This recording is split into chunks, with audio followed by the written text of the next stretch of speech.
Hi friends, it's Brad Rogers, one of the pastors from First Church, coming to you from Studio One of the Life Academy for this edition of Dialogues. Today we're going to be having a conversation about sharing the gospel message with the next generations.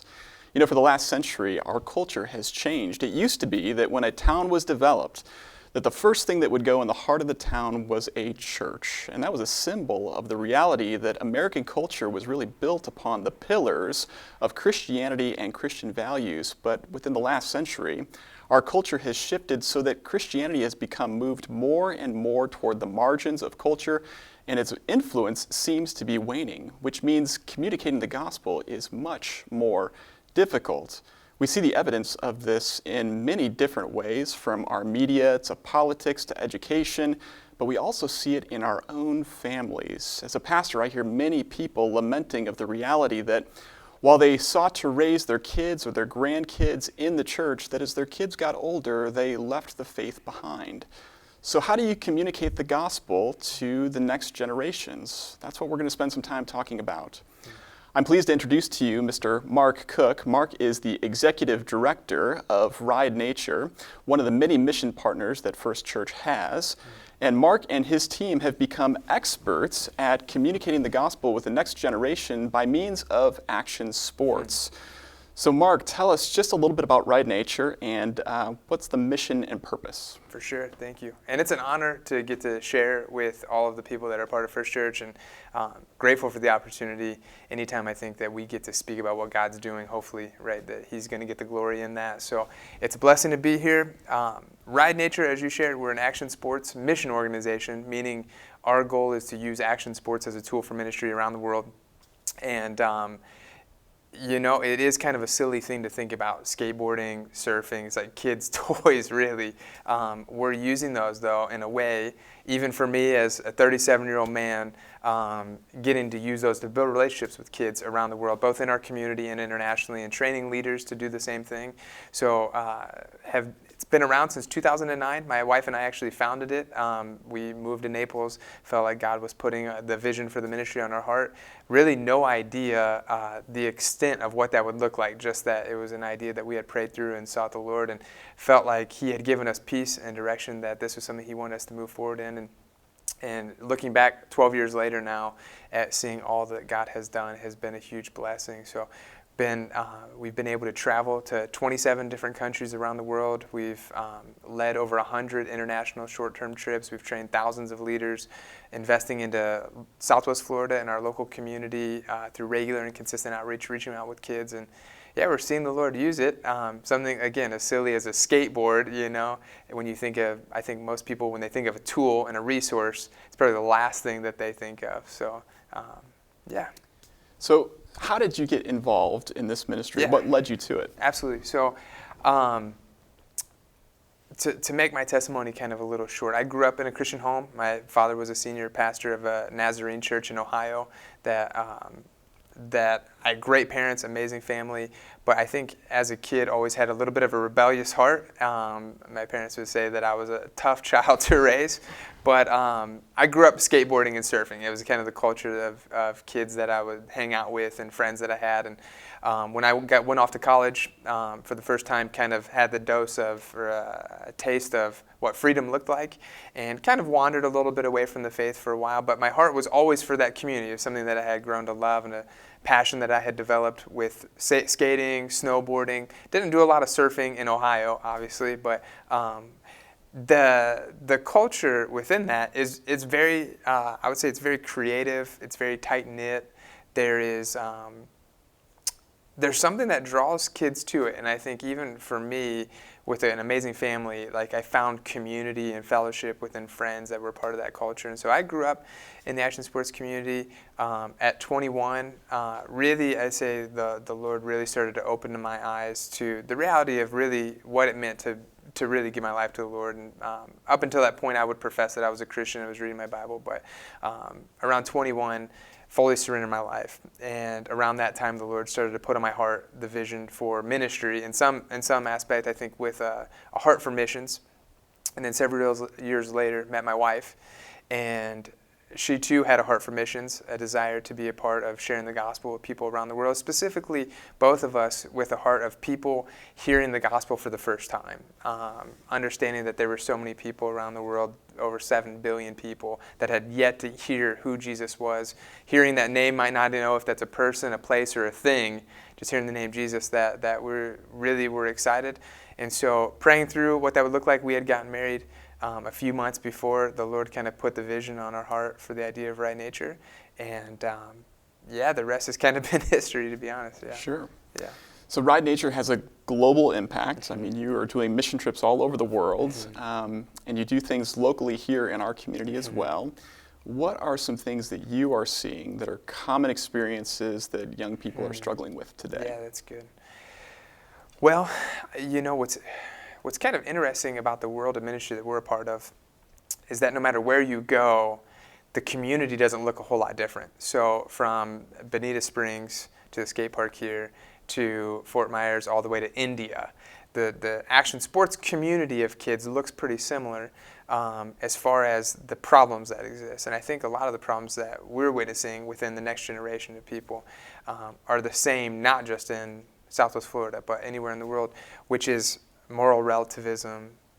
For those that might be listening to the conversation, it's the idea that whatever you think is right is good for you, but I can have a different opinion of what is truth. And so we're seeing that. I think that we're not just seeing it, but we're seeing it actually widely accepted by people and being encouraged to pursue truth in whatever aspect you think that truth might be. So there is that. I think that there's a lot of, what would the word be for someone who's just indifferent to the idea of religion? Apathy. Yeah. So I think we're seeing a lot of apathy around the world of just people who are like, I don't know, I'm indifferent, I don't care, I've not thought about it. And I think we see that a lot locally. I remember, so one of the taglines we use for Right Nature is "to the ends of the earth," which comes from Acts 1:8, one of the last things that Jesus says to the disciples before he leaves. He says, "You'll be my witnesses in Jerusalem, Judea, Samaria, and to the ends of the earth." And when we first started Right Nature, I think our heart and what God had stirred up within us was to go to the ends of the earth. And real quickly, pretty early on, we were using that tagline. And the Lord convicted us and said, you're using the tagline, but you're forgetting Jerusalem and Judea. You're not serving in the community that you exist.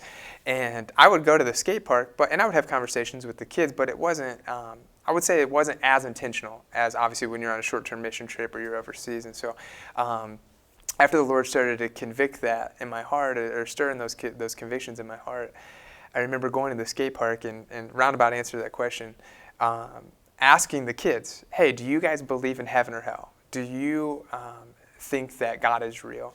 And the answer that I got from the majority of them is that I've never really thought about it. And I think it's the idea of that apathy of we live in a world where it's so fast-paced, so busy, immediate gratification at the tip of your fingers through social media, through the internet, that kids are being distracted, I think, of even slowing down and thinking about what life is all about, And some of those most significant questions. Totally. Why are we here? What who created us? Where do we come from? Is there life after death?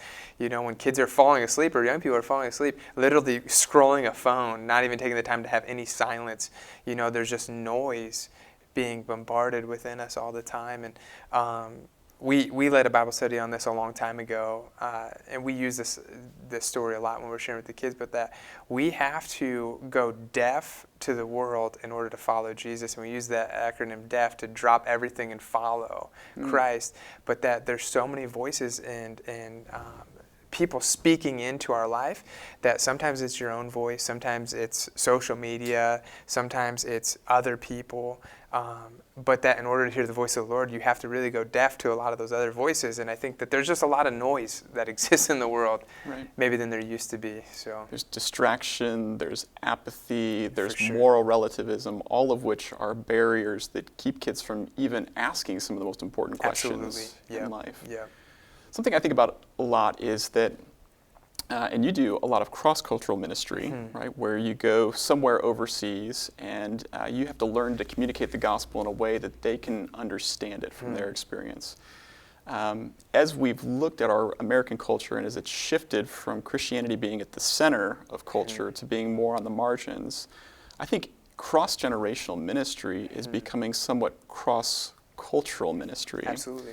And as you think about sharing the gospel then with the next generations, what are some of those bridges that need to be crossed in order to communicate the gospel effectively? Yeah, I think that a lot of it begins with relationship. Letting other people know that that you're willing to listen. Doesn't necessarily mean that you have to agree with what they're saying, but I think, and I'm sure you've heard this phrase, but many people don't care to listen to what you have to say until they know that you care. I think that's how the phrase goes. Yeah. And so many times it's, I think, just being willing to hear where people are coming from and then being able to share where you're coming from. Be sort of quick to listen. Quick to listen, slow to speak. Slow to speak, right? yeah. Slow to get angry. I think that a lot of times we can look at the culture, the idea of cross-cultural. I mean, the culture of the Western culture, in some ways it can make us angry, and I think that to take a step back and say, okay, where can we work on? What can we do? What can we how can we work on seeing where some of these kids' struggles are coming from and address those? And yeah. When you think about communicating the gospel and when you train your team to do so, are there certain strategies that you use or certain tools that you give to them? Yeah, so we use media, things just like this conversation, as a tool for evangelism. I think that so many people are looking at screens that we feel like media can reach far further and far faster than we can, so physically. So we use media as a tool. We're very we're very adamant about the idea of consistency, and intentionality. That I think that we live in a world where it's quick to become friends with people, but what is the intention of that friendship? And for us, like being at a local skate park, one of the strategies in ministry here locally, and one of the things we train people in all around the world is the importance of being present around kids, making yourself available, and the idea of doing that on a consistent basis, not just showing up to the skate park once every 3 months, but being there on a regular basis. So we're there every week, but then understanding that there's an intentionality in us being there. There's an intentionality in every conversation that we start to have with the kid, every question you ask them, getting to know how they are, who like what their family life is like, whatever it might be. I think that there definitely is importance in those two things. When we had lunch together last week, one of the things that you indicated to me was that there are 3 different things that you use to train people on. I think it was like seeing, hearing. Yep. Can you tell me about those? Yeah. So we really believe that the gospel requires 3 parts. Not that the gospel is 3 things. The gospel is the good news of Jesus. But our desire is that people see the gospel lived out, that the way we live, our lifestyle validates the words that we speak, that they hear the gospel audibly. We see that in Romans 10, 17, I believe. It says faith comes from hearing and hearing the word of God, so that we have to speak it. We can't just show it. But then last, that we give people the chance to respond to it. And so, everything that we do is centered around that objective, is that every person that we interact with or have the ability to reach, that we give them the chance to see, hear, and respond to the gospel. And I think the hope is that they see us practice what we preach when we talk to them about how great the Lord is, how He saves, how He can redeem us, is that they see our lives looking like that we don't continue to live in the same patterns that we once did. And that also, for so many of the kids, I think the hope is that we're trying to keep them from making mistakes to where, you hear the term, some people have to hit rock bottom in order to turn to Jesus. And I think, sadly, you see that this is the case for a lot of people, because we know that the gospel is our recognition of our need for the Lord. And for so many people, they don't recognize the need for Jesus until they absolutely have hit rock bottom. So, we're encouraging the kids, don't wait to that point, that there is a need for Him. And I think that, across the world, anywhere really, you'll see almost all people acknowledge that the world is broken, and we see that with things that are happening in Afghanistan, or that the world is hurting. And people recognize that there's a need, so encouraging people to seek it out before they get to the point where they feel like they need to. So sometimes pain, suffering, hardship actually becomes the access point, For sure. right, for the gospel to take root in a Yeah. life. Yeah. Um, I mean, I think you see that in the persecuted church around the world, that the countries where Christianity is being shunned or quieted, it's actually the church is growing faster in many places than it is where it's being allowed. So, right. yeah, it forces people. I went to a Christian college for 4 years, and it's easy to carry the title of a believer in a Christian college because everyone's a Christian, you know, and I think the same is true for us in America. You know, most people would probably, I mean, I think it's starting to shift. You see a shift in our world where not as many people are carrying the title of a Christian.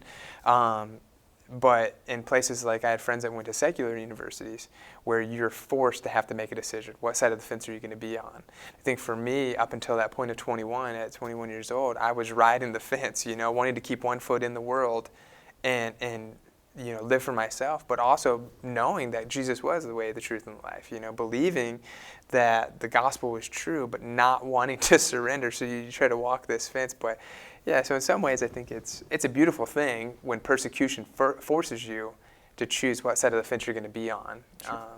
Yeah. Yeah.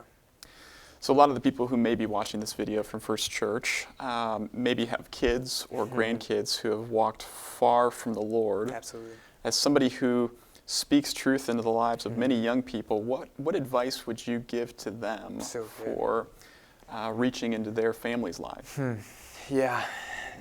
You know, I think 12 years we've been doing the ministry full time. And I think anytime you work with young people, you can get discouraged. I think that you don't see a lot of fruit and you don't see it very quickly. It takes time. And I think when we started Red Nature, I had a lot of zeal and excitement. And it didn't take long to start to feel like a little discouraged, you know, of like, what's happening? Where all, you know, like, especially even at the skate park, you know, you invest in the lives of these kids, and then at some point they just decide they don't want to skate anymore, and they disappear. And then you're just like, oh, where did you go? I haven't seen you. And then you see them later, and it's like they've gone off the deep end, and you're like, man, what happened? Early on, when we started Red Nature, I had met a guy named Julio, and has become a good friend of mine. And Julio had shared his story, his testimony with me, and it has stuck with me for 12 years. So I'll share it with you just because I think it's such a powerful testimony. So grew up in no Christian home, no Christian background, didn't go to church, and at 15 years old ended up at an outreach event. I think it was an event on the beach or something over on the east coast of Florida, and had heard the gospel for the first time. He said he didn't 15 years old, didn't really hear a whole lot or doesn't remember a whole lot from the message, but left, didn't receive the Lord that night. You know, they gave this opportunity for people to respond to the gospel, to come forward. He didn't go forward. He left, continued his life, continued to run from God, ended up, had a girlfriend at the time, ended up getting her pregnant, and lost his job. Found out both on the same day that he had lost his job and that his girlfriend was pregnant at 26. 11 years had gone by. And he said he remembered the message that he had heard at 15 years old. And he said immediately he knew he needed to give his life to the Lord. And when he shared that story with me, I was just like, man, we might never see the fruit.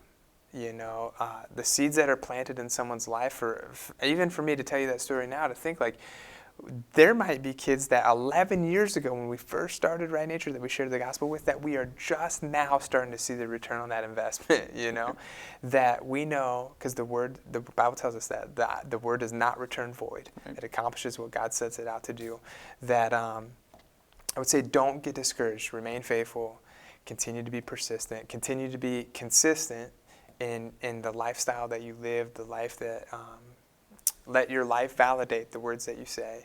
Same idea, but don't lose heart. You know, I really do believe that the seeds that are being planted are going to continue to grow, and at some day they'll bear fruit. And you know, we see that our offices are up in Fort Myers, and when we first got them, I think I shared this story with you before, but it's another good one.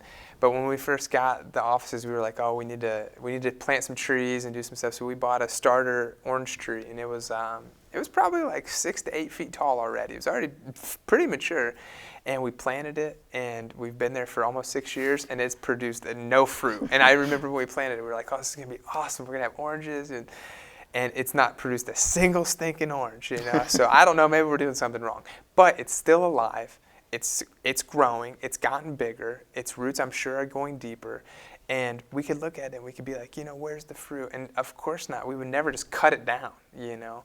But we continue to, you know, wait. And I think that that's such a good analogy and example of for those that might be getting, I think, discouraged of saying, you know, I have a nephew or a grandson or someone who's kind of, you know, trailed away. And I mean, the same was true with my life. You know, growing up in a Christian home, knowing the Word so well. I was at church Sunday morning, Sunday night, Wednesday, every week, and Bible quizzing and all these things.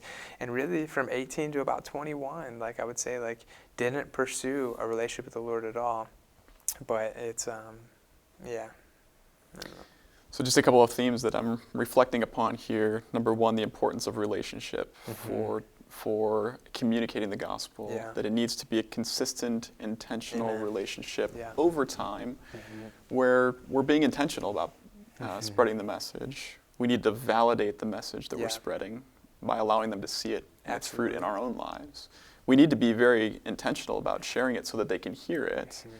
And then at some point asking for a response from them. I love those ideas. So what's one thing that you'd want to share with our audience about Ride Nature that you're really excited about for the future? Oh man, there's a lot of stuff that's happening. In fact, in the last couple years, it's actually, through the pandemic, it's been some of the most exciting times for us. I feel like we're seeing more growth and our team is growing. We have 18 full-time people working with the ministry. We have 12 full-time staff and 6 interns. So that's exciting. We are seeing a desire for young people to want to know more. And I think that that's an encouragement to us. We just launched our first international headquarters. It's up and running in Nicaragua. So we opened up that facility in 2020. We have 4 full-time staff that are there. We're committed. I feel like we're seeing just the tip of the iceberg of the potential that exists for those that might be watching. I mean, the Olympics with it just happening and skating and surfing being in the Olympics for the first time. I think the sports are being validated by many countries. We're seeing new skate parks being built all over, not just in the U.S., but all around the world, that there's an opportunity to connect with people. And just to piggyback on the idea of the themes, for anyone that might be listening, is that I think that when we do live out our faith and we're not shy to speak about it, that people will be drawn to want to be a part of it because they will recognize something that's so different from the world.